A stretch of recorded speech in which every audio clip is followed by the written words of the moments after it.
یہ ہم نے بدعت کی جو تعریف کی ہے، کیا یہ تعریف ہم نے اپنی جیب سے کی ہے؟ یہ جو ہم نے تعریف کی ہے، ہر وہ نیا کام جو قرآن و سنت کے خلاف ہو، یہ تعریف حدیث میں ہے؟ سوال ہے نا، بالکل حدیث میں ہے۔ وہ حدیث کیا ہے کہ جو قوم بدعت پیدا کرتی ہے، بدعت ایجاد کرتی ہے، تو وہ جو بدعت ہے وہ کسی نہ کسی سنت کو اٹھا دیتی ہے۔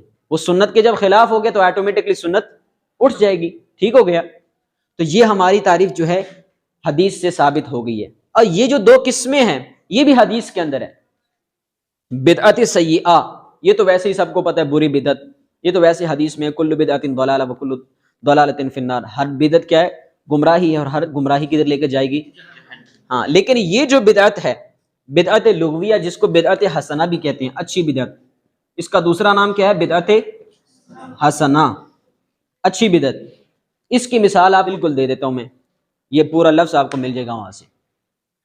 اللہ کے نبی علیہ الصلوۃ والسلام نے جو نماز تراویح ہے، تراویح کی نماز پڑھتے تھے، پڑھاتے تھے، لیکن روٹین کے ساتھ، ہاں خود کئی دن پڑھائی ہے لیکن پھر آپ نے چھوڑ دی تھی۔ آپ نے کہا اگر میں ہمیشہ پڑھنا شروع کر دوں نا تو تراویح بھی فرض ہو جائے گی۔ ویسے تراویح فرض نہیں ہے، ٹھیک ہو گیا۔ آپ نے کیا فرمایا تھا؟ اگر میں تراویح ہمیشہ اس کو پڑھوں تو کیا ہو جائے گا؟ ہمیشہ تراویح پڑھانا شروع کر دوں تو یہ فرض ہو جائے گا۔ جب فرض ہو جائے پھر آپ کو پتہ چھوڑنا گناہ ہوتا ہے، پھر اس لیے نبی علیہ الصلوۃ والسلام نے ہمیشہ تراویح لیکن جب حضرت عمر کا زمانہ آیا، حضرت عمر نے دیکھا کہ ہر بندہ اپنی اپنی تراویح کیا کر رہا ہے؟ پڑھ رہا ہے، تو آپ نے کہا یار ان کو جماعت کے ساتھ شروع کروا دیتے ہیں۔ ایک بندے کو آپ نے کیا کیا؟ امام بنا دیا، اور کہا کہ سارے اس کے پیچھے کیا کرو؟ نماز پڑھو، سارے گٹھے ہو کے تراویح ادا کرو۔ اب سے وہ روٹین جو ہے وہ اس وقت سے چلتی آ رہی ہے۔ سارے مسلمان رمضان میں کیا کرتے ہیں؟ جماعت کے ساتھ کیا کرتے ہیں؟ تراویح پڑھتے ہیں۔ یہ جو جماعت کے ساتھ تراویح پڑھنا ہے، اہتمام کے ساتھ، روٹین کے ساتھ، یہ کس نے شروع کروائی؟ حضرت عمر نے شروع کروائی۔ اور شروع کروانے کے بعد ایک جملہ بولا، فرمایا نعم البدعۃ ھذہ، وہ کتنی اچھی بدعت ہے، کتنی اچھی بدعت ہے۔ یعنی نیا کام تھا نا، اس اعتبار سے کہ روٹین تو نہیں تھی نا، پہلے روٹین جب شروع کروائی تو نیا کام تھا، لیکن تراویح پڑھنا تو نیا کام نہیں تھا نا، وہ تو نبی علیہ السلام نے پڑھی تھی۔ آپ کو اس بدعت کی 3 مثالیں دیتا ہوں مزید۔ اچھی بدعت، یہ جو جمعے کی اذانیں ہوتی ہیں، کتنی ہوتی ہیں؟ جمعے میں 2 اذانیں ہوتی ہیں۔ پہلی اذان تو چلو نبی صلی اللہ علیہ وسلم کے دور میں تھی، لیکن دوسری اذان جو یہ نبی علیہ الصلوۃ والسلام کے دور میں، یہ کب آئی ہے پتہ ہے آپ کو؟ دوسری اذان میں آپ کو بتاتا ہوں، حضرت عثمان رضی اللہ تعالیٰ عنہ کی حکومت جب آئی نا، خلافت، اس وقت حضرت عثمان نے یہ دوسری اذان شروع کروائی ہے۔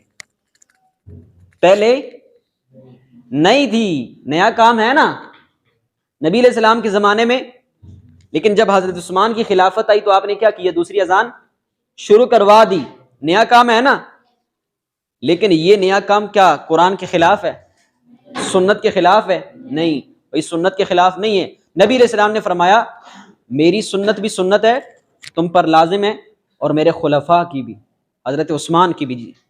حضرت عثمان خلفاء میں شامل ہے نا، تیسرے خلیفہ ہیں، آپ کو پتہ ہے، ٹھیک ہو گیا۔ تو یہ قرآن و سنت کے خلاف؟ اچھا، اس سے بڑھ کر یہ جو مسجد کے اندر محراب ہے، محراب بنا ہوتا ہے نا، دیکھا ہے نا آپ نے؟ ہاں، مسجد جایا کریں تاکہ آپ کو پتہ چلے۔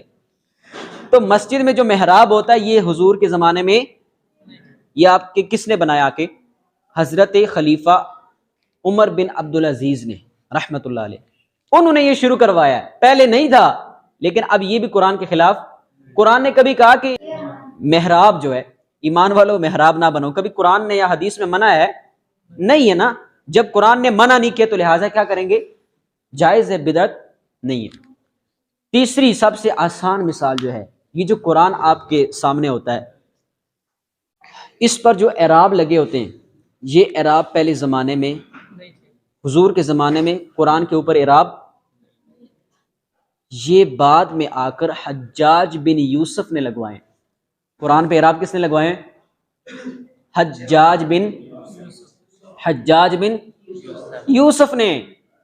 پہلے تو اعراب نہیں تھے، قرآن کے اوپر اعراب بعد میں لگے ہیں۔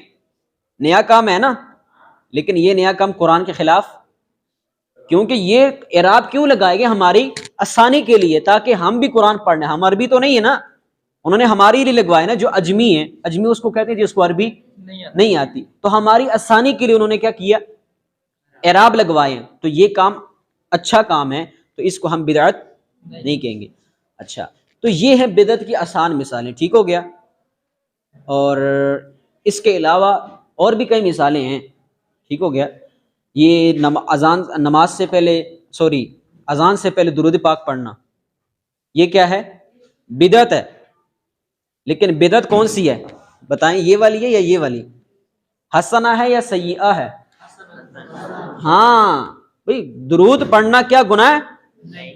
بس فرق اتنا ہے کہ ہم نے اذان سے پہلے پڑھ دیا، باقی درود تو حدیث میں ہے نا کہ درود پڑھا کرو، نبی علیہ السلام نے کتنی حدیثوں میں فرمایا درود پڑھا کرو، ٹھیک ہے؟ کہیں فرمایا درود پڑھو تم پر 10 رحمت اللہ تعالیٰ نازل فرمائے گا، تو اذان سے پہلے پڑھ دیا، یہ صرف نیا کام ہے، لیکن اصل درود پڑھنا گناہ تو لہٰذا درود پڑھنا قرآن و سنت کے خلاف ہے؟ قرآن میں تو واضح طور پر ایمان والے درود پڑھو، ٹھیک ہے، نبی علیہ السلام پر، سمجھ آ گئی ہے نا؟ تو یہ بدعت نہیں ہے، یہ باتیں آپ کو پتہ ہونی چاہیے، یہ بالکل آسان چیز ہے۔ جب بھی آپ کو کوئی بندہ کہے یہ کام بدعت ہے، آپ نے اس سے پوچھ لینا کہ بدعت کی تعریف کیا ہے، بدعت کی قسمیں کتنی ہیں، اس کو فٹ کرو، جب فٹ آ جائیں ہم مان لیں گے، ٹھیک ہو گیا؟ اب آپ سے سوال کریں گے، اچھا ٹھیک ہو گیا، قبر پر اذان اچھا کام ہے، اچھی بدعت ہے، نبی علیہ الصلوۃ والسلام نے منع نہیں کیا، تو یہ جو جنازہ ہوتا ہے اس کے لیے بھی اذان دیا کرو نا، نبی علیہ السلام نے منع تو نہیں کیا۔ یہ سوال ہے، یہ اعتراض ہے، تو اس کا کیا جواب ہے؟ ٹھیک ہو گیا۔ اس کو بولا بھائی نماز جنازہ جو ہے یہ کیا نماز ہے؟ نماز جنازہ کو جو لفظ نماز بولا جاتا ہے نا، یہ حقیقی طور پہ نہیں ہے، ٹھیک ہو گیا؟ بھائی جنازے میں کیا ہوتا ہے؟ اللہم اغفر لی حینا، یہ دعائیں پڑھی جاتی ہیں نا، دعا ہوتی ہے اور نماز ہوتی ہے۔ نماز جنازہ حقیقت میں دعا ہے، ٹھیک ہے؟ اور دعا کے لیے کبھی اذان ہوتی ہے؟ یہ بولیں، دعا کے لیے اذان ہوتی ہے؟ تو لہٰذا دعا کے لیے اذان، بھائی نماز جنازہ میں جو ہے رکوع ہوتا ہے، سجدے ہوتے ہیں، قعدہ ہوتا ہے، اس میں بیٹھنا ہوتا ہے، ٹھیک ہے؟ اور نماز میں یہ ساری چیزیں ہوتی ہیں، تو لہٰذا پتہ چلا نماز جنازہ حقیقت میں نماز نہیں ہے، یہ تو اصل میں کیا ہے؟ دعا ہے، اور دعا کے لیے کون سی اذان ہوتی ہے؟ یہ بالکل لاجیکل جواب ہے۔ اچھا آپ بولیں گے ٹھیک ہو گیا، تو جو عید کی نماز ہے اس کے لیے کیوں اذان نہیں دیتے؟ عید کی نماز کے لیے اذان کیوں نہیں پڑھتے؟ وہ تو ہے نا نماز، وہ تو تم بھی مانتے ہو نماز ہے، تو بتاؤ عید کی نماز کے لیے تم اذان کیوں نہیں دیتے؟ مسلم شریف میں حدیث ہے کہ لا اذان للصلاۃ یوم الفطر، عید الفطر کی نماز کے لیے کوئی اذان بولو شریعت نے منع کر دی، اب ہم کیوں دیں؟ جب شریعت نے خود منع کر دی حدیث میں، اب ہم اذان، تو لہٰذا عید کے لیے اذان دینا کیا ہے؟ بدعت ہے۔ کیوں؟ حدیث میں کیا ہے کہ تم نے اذان نہیں دینی، لا اذان، کوئی اذان نہیں ہے، تو یہ سنت کے خلاف ہو جائے گا جب ہم اذان دینے لگ پڑیں گے، ٹھیک ہو گیا؟ جب سنت کے خلاف ہو گیا تو یہ کون سی بدعت ہوگی؟ بدعت سیئہ، ٹھیک ہو گیا؟ یہ باتیں آپ نے ذہن میں رکھنی ہے۔